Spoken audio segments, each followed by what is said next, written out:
Good day, viewers. My name is Adedamola Adelakun, the convener of the Truth and Fact series.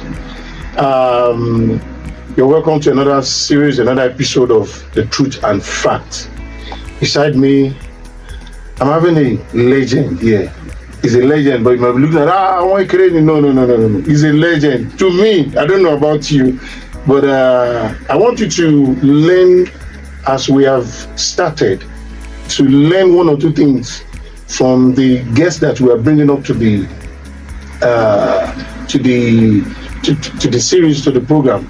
And I pray that as you're watching again today, the Lord bless you. Welcome, sir. Well, thank you so much for granting us this audience that you allow us to come to your palace.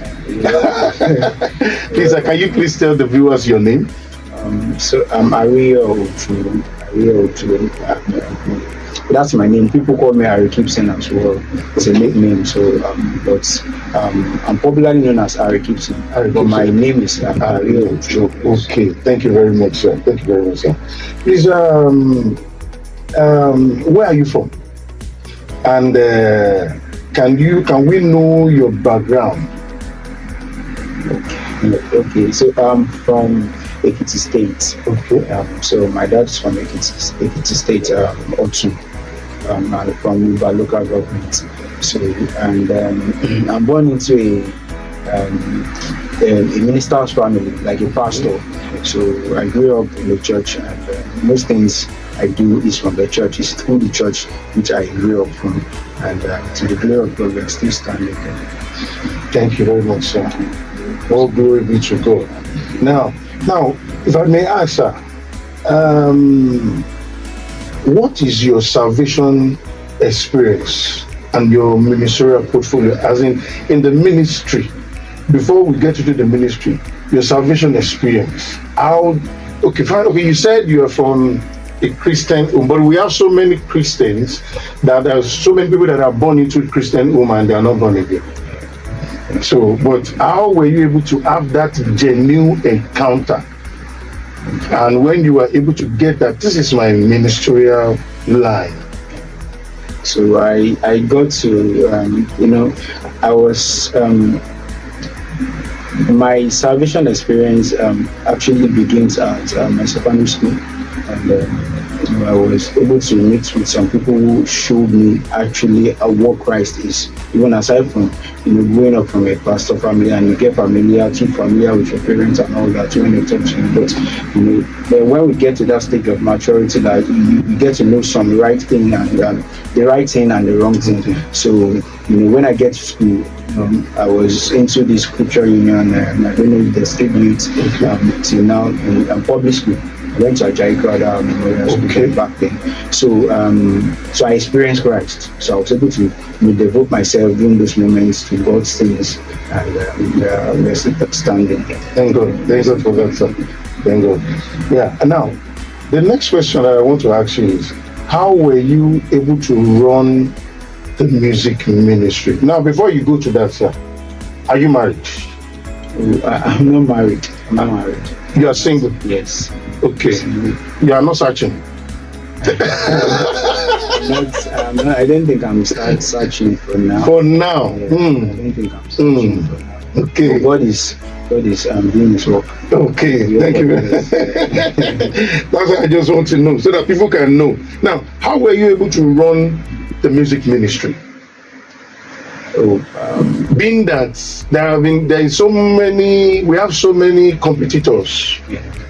So how were you able to run, and you were able to get to this stage?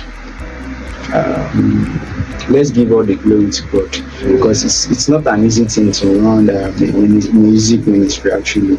So I'm much into producing songs for people and all that. And one thing that has keep driving me, aside from God factor, is having this passion for what you're doing.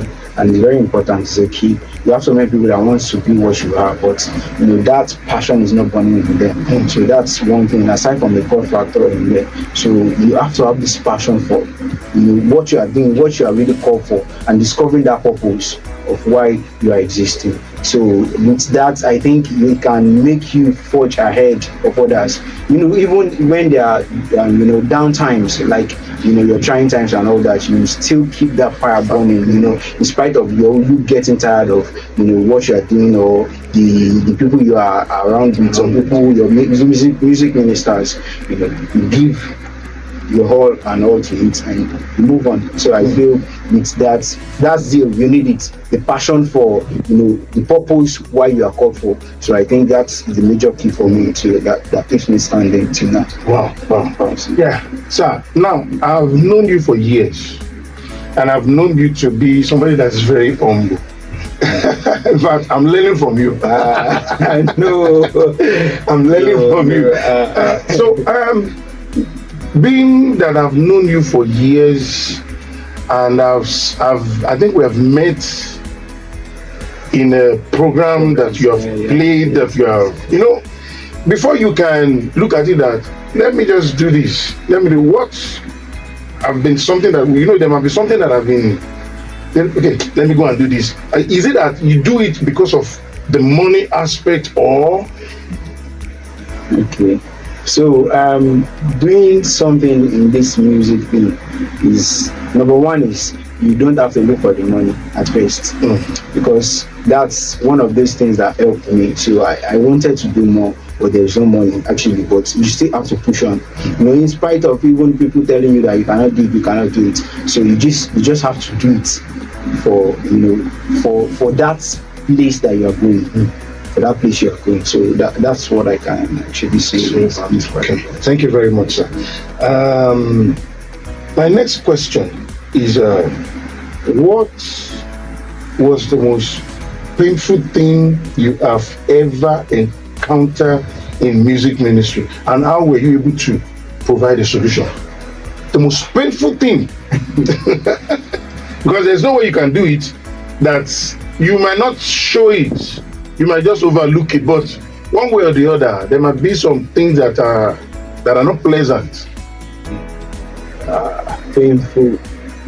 Well, so many painful things, but even if it's just one or two. Yeah, let me just talk about the surface, and so that we won't go too deep into that. Because one thing we should discover as human in life is that we will experience pain, and the moment you know that, then the painful feeling of it will not bring you down. So, and another thing is that most times pain are just a kind of education for human.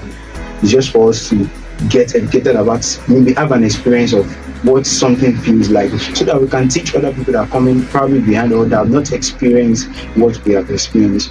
So about pain, okay, there's a particular day I used to play the piano, the keyboard, let me call it that. So I used to play the keyboard for different artists and all that, and there's a particular day back then. So I stayed in my mommy's shop back then. I'm the last one of the family. Okay. So then somebody came then to call me in my mom's shop. I was wondering, and she was not around, so I went for the program actually without my mom's consent. I had to close the shop. So it's a risk for me, so I have to return even before she comes back. But I don't know the situation of things, because the person they called at that place did not come for them. They were calling the person that was supposed to play for them that day. So I got there, then I began to play. I was playing, and it got to a point, the person they called before actually now came in.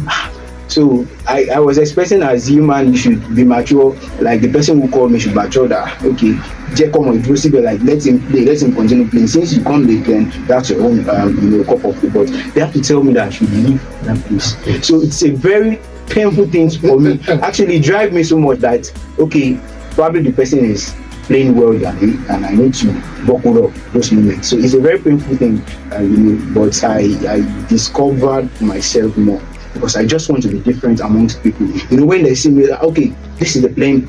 You can tell from afar, if I'm playing piano or playing keyboard, you can tell from afar that this is the person that is playing this thing. Yes. Then another thing that is painful when I get to producing work is when you have people around you. Those times that I'm trying to grow, and you have people around you that are supposed to be working with you, but they are going elsewhere. That's another thing. So it's a trying time for me that sometimes I just have to open up to them that what's this thing that you're doing, that I'm working with you, you devote yourself for somebody, and at the end of it, they're carrying that job that you're supposed to be doing, they're carrying it out. So it's a very painful thing for me, but I thank God I was able to, even those people that were carrying it out had to beg me now that I should be working with them. So that's just it. So sometimes those pain are just, education for us to forge ahead in life, to just help you. If there's no pain, I feel we just be there, like just there as human, and no competition and all that. So yes, thank you very much. I said something. I was telling somebody, I said, today people don't celebrate what people have gone through. They only see the story. They only see the glory. They didn't see. They don't know the things and the story that is behind that glory. I could remember some years back. You played, I won't, because we are not mentioning them, so I'm not going to mention. You played for someone, and when you played, I was able to get the recording. I will tell you what I stole. But up to now, I'm still trying to learn how to play. And that thing, that sound on that keyboard really thrilled me. And I was like, how am I going to know how to play like this person? God help me now. When I heard what I can just give you the so I was like, how am I going to learn how to play this? But seriously, I envied you, not the envy for downfall, but to the glory of God. Seriously, and I can tell you that when you started, people don't really know what you are going to be today. Now you are, we have not even but you are still somebody that can be reckoned with. I know what I'm saying. I watched your some videos on Facebook. I saw Mega 99. I saw Ala Shiyori. She was here, and so I was like, wow. And what was this minister's name? Minister Bira, yes. So, and all this, and it's a good thing, and I'm always happy for you, sir. I'm always happy for you, sir. So now let me ask my next question. He said, in the ministry, giving is by choice. Do you agree with that statement, sir? Because nowadays, giving, what has to do with giving in ministry, it has turned to a thing of a rampant that there are, what people are saying about giving, people giving in the ministry, people giving to church, so many things, everybody with their own idea. What is your own, what do you think? For me, that's my own perspective is giving is a choice, because most times when you give, it's the result or the outcome of that giving is actually to the person that is giving. Actually, sometimes we say, okay, we are not expecting anything when you give, but even in spite of expecting nothing, there is this way that giving will still come back to that person. So most times we are not actually giving to God, we are giving to ourselves, but we are just multiplying what we are giving, and the end result is still coming back. So it's just a choice for the person that is giving to give. So that's it for me. So even the Bible says give and it's what is given unto you. So it's just a choice. It's not thank you very much, sir. Now the next question: is there any difference between music ministry and music industry? Wow. So that's a big question actually, and people are really lagging behind in that aspect. So when we talk about ministry is to people, to serve people. When we talk about ministry, we should leave the music for it now. Ministry to serve people, or to God's glory, or to give God's to give glory to God. So when we talk about industry relates to producing something, and you have to put in the component of what you want to produce and the way to reproduce. And when we study economics, we have how goods have been distributed from the wholesaler, retailer, and all that, the channel. So we have to put in those components. Now, when we talk about music ministry now, this is to the gospel artists. When you do ministry, we are serving people, to the humanity and to God. So that is music ministry. But most times we leave the aspect of the industry when doing ministry. So, and that is where you see a music minister does not have the necessities of life. Fine, we know God will provide, but at the same time we also need to look into it, because this is what these secular musicians this is what they do. You see a secular musician pay influencers to blog their songs and all that, and you see before 2-3 days you see their song flowing, going everywhere and blowing everywhere. So the business aspect of it, that is what they are doing, and at the end of it they are saying return because people will stream that song. So now, as a music minister, you are serving humanity. At the same time, okay, let me give an instance just to make it clear. If I produce a song, a single for an artist, and at the end of it the primary purpose is to bless people's life and bless God through that. So, but at the same time we must also monetize that song. We must monetize that song so that when people are being blessed, YouTube, the blessing is coming back to you. So that is where the industry aspect of it. We are not saying it's business actually, but at the same time you have to be very careful when you are doing something. So that's why you find, okay, all this stealing song and whatever, because if you have documented your song, that wouldn't happen. You know, even if you want to tackle anybody or you want to fight anybody, then you have a documented song already. So, and that's it. So music ministry is to serve God and serve people. But when you are doing ministry, also know the business aspect of it. So as a musician, whatever you are, maybe you are singing or you are playing instruments, when you play for people, or maybe you participated in a particular track or album, you are supposed to be paid royalties. And whatever, if you are creating anything, for instance, now probably you are in the studio while you are working and you created maybe an alujo or you created an arrangement, you are supposed to get a royalty for it. So that is the business aspect of it, and people are going away from that. They don't want to do that, especially in this our gospel whatever. So we have to be very careful. So when you are doing music ministry, you must also know that there is a gain for you under it. Like the royalty, sir. Is it going to be once, or it will be continuous? It will be a continuous thing, because as much as people are streaming song now, this, or don't lose up me, you say every December people will get to listen to that song, and the more people are listening to it, the more they streams.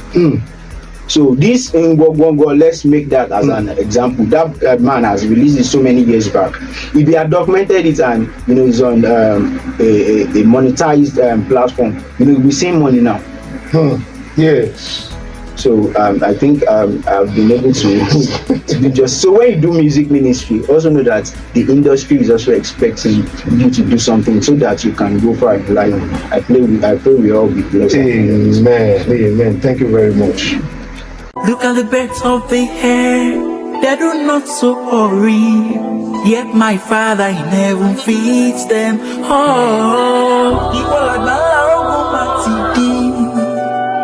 Òṣùbà rẹ̀ olórí ogun, òṣùbà rẹ̀, òṣùbà rẹ̀, òṣùbà rẹ̀ olórí ogun.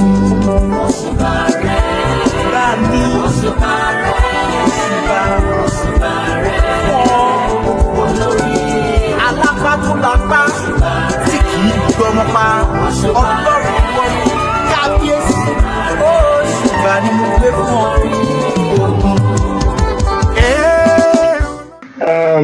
If I may ask, we have some musicians, instrumentalists, and we have some instrumentalists that they would love to do better, but one way or the other, they are not doing well. Some people will say that they are using their glory. Some people will say, they have used his destiny. It's his destiny they are using for the musicians, either the gospel or the juju musician, or it's their destiny that they are using. And they are not making it. And at the end of the day, these musicians will still look at it that it's true. What can you just tell us, or tell them that they need to do for them to know that nobody is using their... Okay, is it for those that are doing something and they are not doing well? Yes. What I will say is that just know what you're doing. Sometimes people don't get their priority right. Mm. So, and when you don't get that, then you have a misplaced, priority. You have to do so many things at the same time before you get to that destination, and that will be a long thing for you. The age is not on your side, so and you have the time to do that. So sometimes getting the right thing to do is very key. For me, I've discovered myself right from time. I love sound. I know even when I play keyboard, you see me mixing different sound. That you see how do you mix this sound? People will just ask me different questions.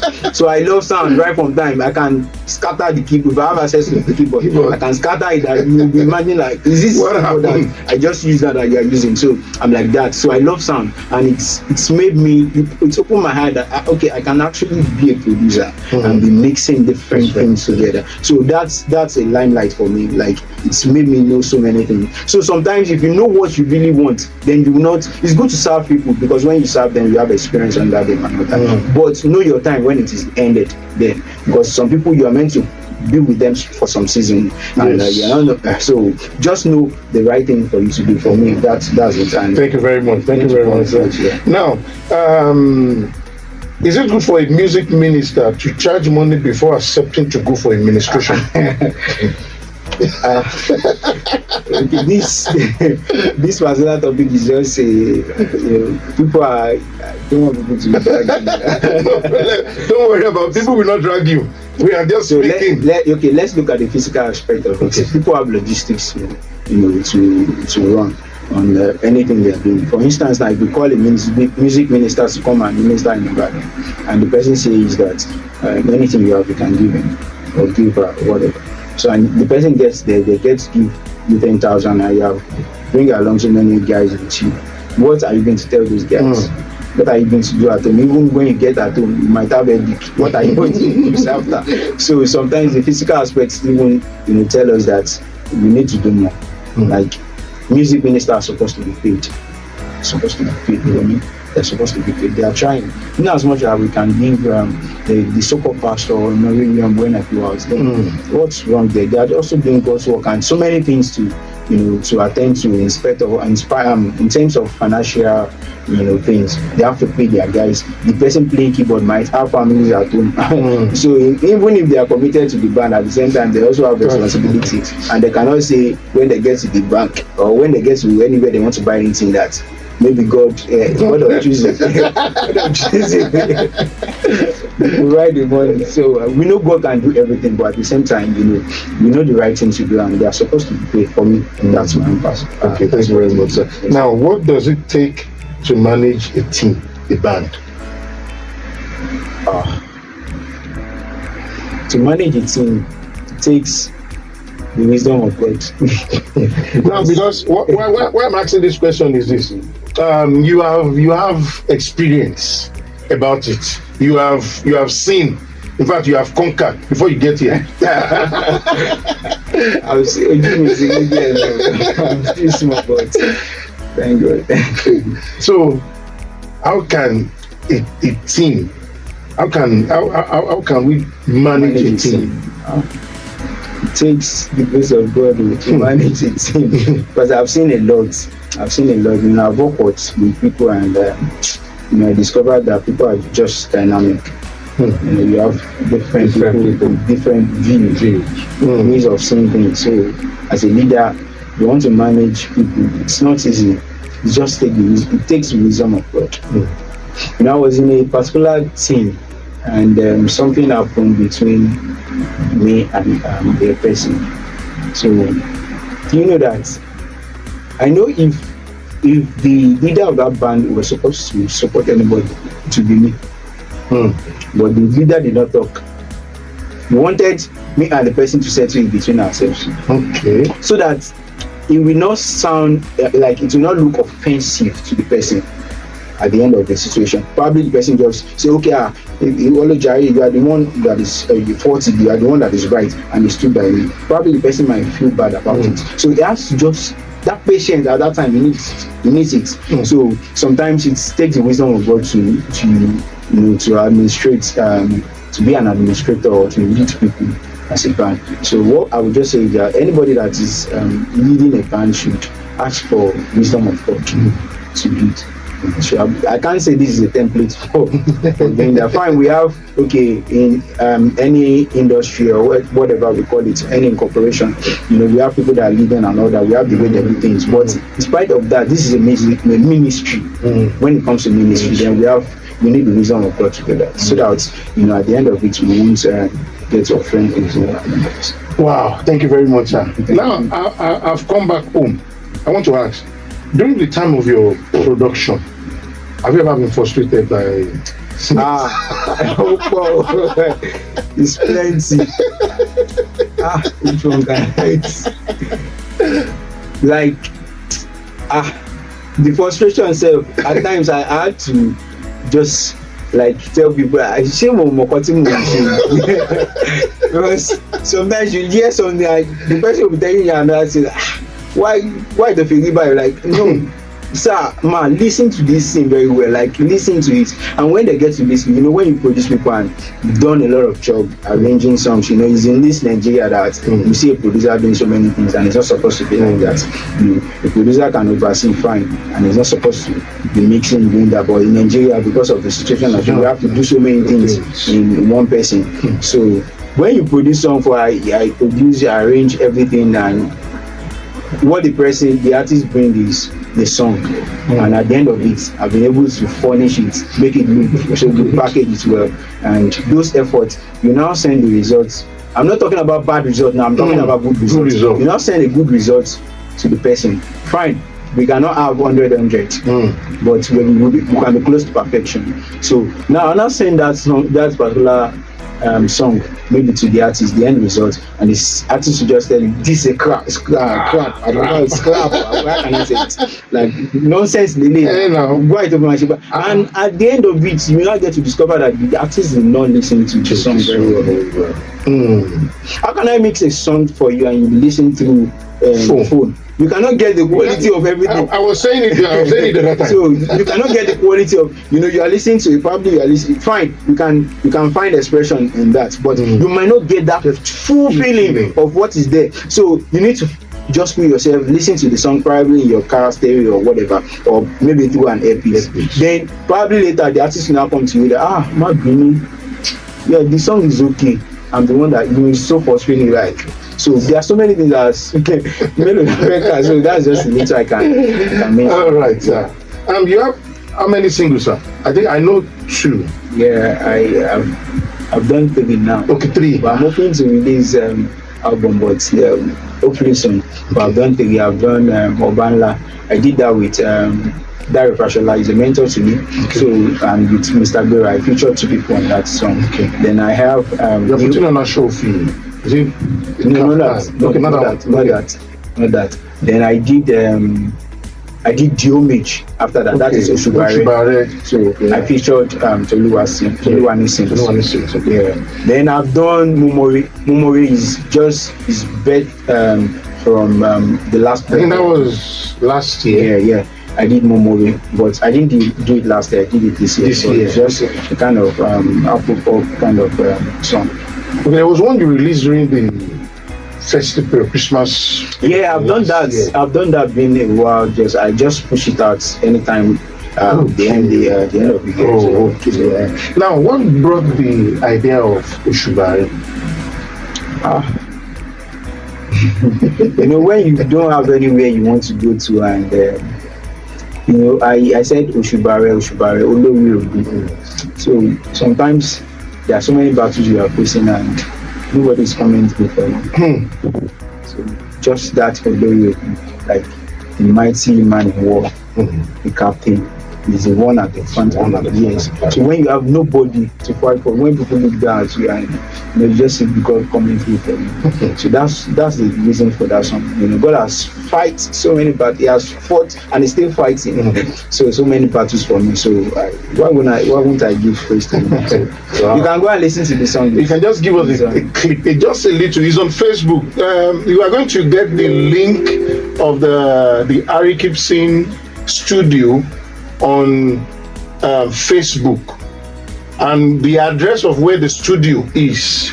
You are going to get it. It will scroll down your screen any moment from now. You're going to see it there. So, but let's just listen to the Oshubare. Wow, that song is It's interesting and is touching.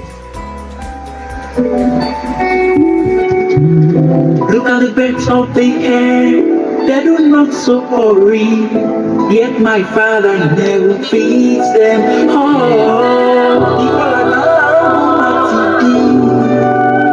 Oṣùbàrè olórí òkun, Oṣùbàrè, Oṣùbàrè, Oṣùbàrè olórí òkun, Oṣùbàrè, Oṣùbàrè, Oṣùbàrè olórí If you want to enjoy more, don't worry. The link is scrolling under the screen. Just check. Just go to the Facebook. Is it on YouTube? Yeah, it's on all digital platforms. All digital platform. Okay, you're going to yes. Instagram, Facebook, you can search for it there. Yeah, the link is scrolling under there. So thank you very much for watching. We want to thank you very much sir, for this time. Thank you so much. Thank you so much, sir. And as I've been saying, we are not here to preach religion, and we are not here to talk about anybody, but the person that is on the seat at the moment, their challenges, what they have gone through, and where they are today. So I believe you have learned something. Please, you can just make a comment, you can share and like. God bless you. I still remain your host, Adedamola Adelakun. God bless you.